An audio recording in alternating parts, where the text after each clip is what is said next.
नमस्कार, आप सभी का स्वागत करता हूं अपने YouTube चैनल सुरेंद्र सिंह बोरा में। साथियों, NIOS DLED जीत गया है। जाने जज साहब ने क्या कहा। सबसे पहले आप NIOS DLED नहीं कहेंगे, आप ट्रीट करेंगे प्रॉपर डिप्लोमा। आप क्या कहेंगे? Diploma holders, diploma in elementary education. अब यहाँ पर सबसे बड़ी चीज है कि NIOS DLED जो शब्द है उस शब्द को हटा करके अब आप एज ए ट्रीट करेंगे प्रॉपर डिप्लोमा होल्डर्स।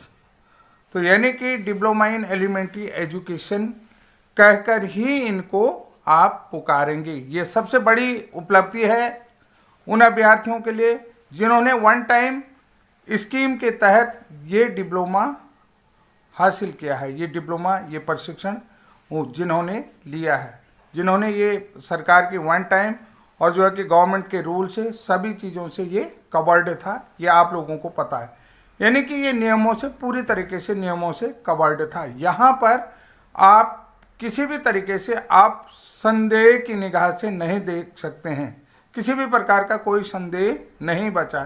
थोड़ा बहुत छुटपुट अब जो है कि क्लेरिफिकेशन और लगाएंगे लोग, वो अलग बात है। ये छोटी मोटी घटनाएं तो होते रहते हैं, लेकिन कुल मिलाकर के NIOS जो DLED डिप्लोमा धारी थे अब वो जो है डिप्लोमा इन एलिमेंट्री एजुकेशन हो गई हैं। तो ये बड़ी जीत है और यहाँ पर विश्वनाथ जी को हमारी तरफ से शुभकामनाएं और शीर्ष नेतृत्व को भी हमारी तरफ से शुभकामनाएं। देखिए, यहाँ पर मैं एक चीज़ आप लोगों को कह चुका था कि जब NIOS DLED पर मुसीबत आई, कोई उसका नाथ नहीं बना, तो उस समय जो है कि विश्वनाथ जी ने NIOS की कमान संभाली, NIOS को संभाला। उसके लिए जो है विश्वनाथ जी को सैल्यूट करता हूं। साथ में उनके हमारे साथी हैं रजनीश जी, वो भी सैल्यूट के पात्र हैं। अब यहाँ पर देखिए, एक चीज़ मैं आप लोगों को बताता हूँ।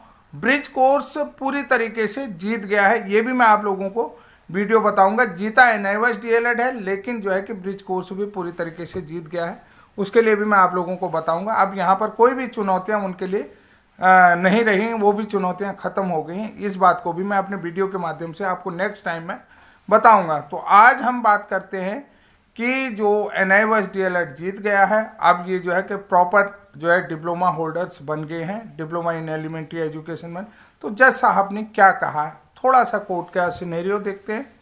तो यहाँ पर जज साहब ने कहा कि हम लोगों ने जितने भी एप्लीकेंट हैं उनकी रिव्यू पिटीशन सुनी है, हम लोगों ने बहुत अच्छी तरीके से समझने की कोशिश की है। किसको? रिव्यू पिटीशन को। जितनी भी यहाँ पर पिटीशनें लगी हैं उनको समझने की कोशिशें की हैं। ये जजमेंट के लिए जो भी आएगा, यहाँ पर क्या चीज़ें NIOS DLED अभ्यर्थियों के अगेंस्ट जा रही हैं, यानी कि जो NIOS DLED इनवैलिड हुआ तो वो किस कारण से हुआ, क्या अगेंस्ट जा रही हैं। कुछ ऐसे छात्र हैं, अभ्यर्थी हैं जो 2017 से पहले प्राइवेट स्कूल में, सरकारी स्कूल में जॉब कर रहे थे और उन लोगों ने डिप्लोमा किया हुआ है, यानी कि उन लोगों ने डिप्लोमा किया।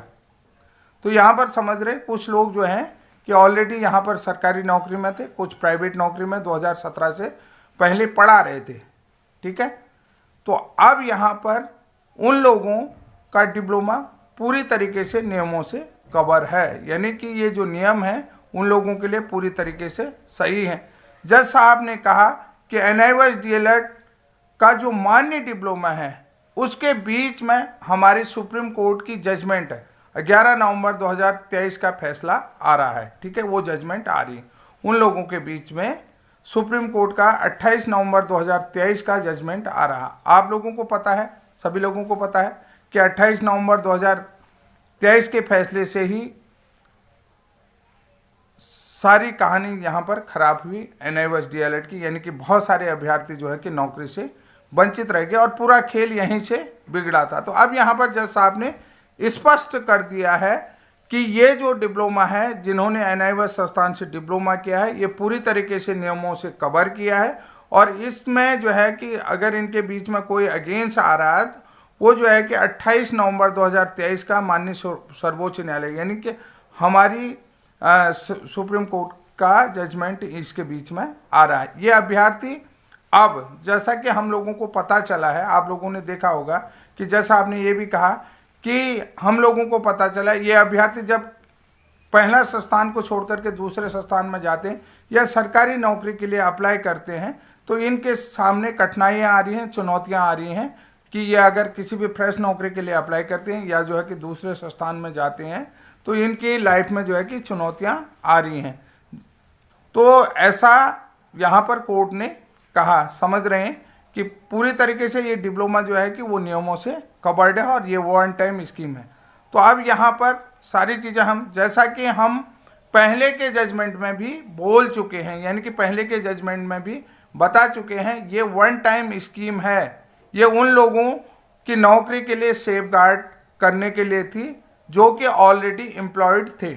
ठीक है, यहाँ पर ये उन लोगों की नौकरी को सेफगार्ड करने के लिए थे जो ऑलरेडी एम्प्लॉयड थे, और सारे के सारे 14 लाख अभ्यर्थी जो एम्प्लॉयड हैं, ये आप लोगों को बता देना कि 14 से 14 लाख अभ्यर्थी, जो 14 लाख अभ्यर्थी वो सारे एम्प्लॉयड थे। क्योंकि अब यहाँ पर देखिए उनके आगे देखो स्कूल का कोड लगा हुआ था, स्कूल का जो डाइस कोड होता है वो डाइस कोड लगा हुआ था। ये जो है कि जज साहब ने जो है कि बताया कि ये 14 लाख सारे एम्प्लॉयड थे। अब देखिए वो कट ऑफ डेट क्या रखी जाए, कि ये कट ऑफ डेट क्या रखी जाए, उससे पहले आप लोग एम्प्लॉयड होने ज़रूरी हैं। कि जो कट ऑफ डेट रखी जाए तो उससे पहले आप लोगों का एम्प्लॉयड होना ज़रूरी है। तो अब यहाँ पर जो कट ऑफ डेट है, किस डेट से NIOS DLED करने वाले अभ्यर्थी, यानी कि NIOS संस्थान से डिप्लोमा करने वाले अभ्यर्थी क्या है, सेव रखे जाएंगे, कट ऑफ डेट क्या रखी जाए, उससे पहले आप लोगों का एम्प्लॉयड होना बहुत ज़रूरी है। तो जज साहब की तरफ से थोड़ी सी डेट में कन्फ्यूजन रहा, लेकिन NIOS के एडवोकेट साहब की तरफ से तुरंत ही उसको ठीक करवाया गया। तो यहाँ पर NIOS DLED के एडवोकेट थे।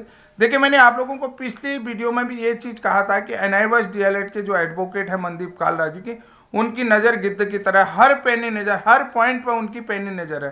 तो जो भी कन्फ्यूजन रहा उसको दूर करा गया और NIOS एडवोकेट की तरफ से डेट जो बताएगी वो 10 अगस्त 2017, यानी कि 10 अगस्त 2017 को जो है कि क्वालिफिकेशन लेट डाउन की गई थी ministry of law and justice की तरफ से। ये क्वालिफिकेशन के RT एक्ट के लिए कानून बनाया गया। तो जो इससे पहले एम्प्लॉयड है, अब देखिए उस जो भी इससे पहले एम्प्लॉयड है, यानी कि ये वन टाइम स्कीम के तहत ये डिप्लोमा किया है। अब यहाँ पर समझ रहे हैं कि जो भी इससे पहले एम्प्लॉयड है उन लोगों ने ये वन टाइम स्कीम के तहत ये डिप्लोमा किया है। जिन लोगों ने 18 महीने का डिप्लोमा किया है उन लोगों को अब आप कैसे ट्रीट करेंगे, जिन लोगों ने जो वन टाइम सेटलमेंट के तहत जिन्होंने ये 18 महीने का डिप्लोमा किया है, will be treated as a proper diploma for any recruitment और एनी बॉडी। ठीक है, अब प्रत्येक व्यक्ति को आप जो है कि प्रॉपर डिप्लोमा की तरह ट्रीट करेंगे किसी भी रिक्रूटमेंट के लिए, और एवरीबॉडी यानी कि प्रत्येक व्यक्ति को प्रॉपर डिप्लोमा, और वो जो है कहीं भी अप्लाई करने के लिए मान्य होगा। ये डिप्लोमा कहीं भी अप्लाई करने के लिए मान्य होगा, और भविष्य में वो कहीं ट्रांसफ़र करना चाहता तो भविष्य में ट्रांसफ़र हो तो वो सभी जगह के लिए मान्य होगा। अब देखिए भाई कि कैसे भी ज़रूरत पड़े, यानी कि इस डिप्लोमा की किसी भी प्रकार की ज़रूरत पड़ी तो ये जो है कि सभी जगह क्या है, मान्य होगा। बंगाल के एडवोकेट की तरफ से थोड़ा सा जजमेंट को लेकर क्लेरिफिकेशन के लिए जो है विरोध किया गया। उन्होंने कहा कि ये आज की डेट से लागू होना चाहिए, ये भी आप लोगों ने देखा होगा बंगाल की तरफ से। लेकिन जो है कि जज साहब ने जो है कि क्लेरिफिकेशन दिया कि जो डेट को लेकर के था, जज साहब ने क्लेरिफिकेशन कर दिया कि ये जो है फाइनल रिव्यू हो चुका है और ये किस डेट से लागू होगा वो डेट भी उन्होंने बढ़ा दिया। अब यहाँ पर NIOS DLED के एडवोकेट की तरफ से कहा गया कि ये कब से अलाउड होगा, यानी कि कब से अलाउड होगा, तो ये भी जज साहब की तरफ से क्लियर कर दिया। उन्होंने कहा कि ये जो है कि आज से ही अलाउड होगा, कोई भी रिक्रूटमेंट होगा अलाउड होगा, और इसमें NIOS DLED हटा करके इसको प्रॉपर डिप्लोमा माना जाएगा, यानी कि NIOS शब्द इसको हटा दिया। तो ये जज साहब की स्टेटमेंट है, और आप लोगों को जो है कि अब ऑर्डर की कॉपी में ये सारी चीज़ें यही मिलने वाली हैं। ऑर्डर में जो भी आएगा यही आपको लिखित में मिलेगा निश्चित रूप से। जैसा कि आप लोगों को समझ में आ रहा है कि सारी चीज़ें होगी, तो भैया NIOS DLED करने वाले को अब आप प्रॉपर डिप्लोमा ट्रीट करेंगे और ये डिप्लोमा होल्डर से हो गए हैं। तो आज के लिए बहुत बहुत बधाई है, शुभकामनाएं। जय हिंद, जय उत्तराखंड।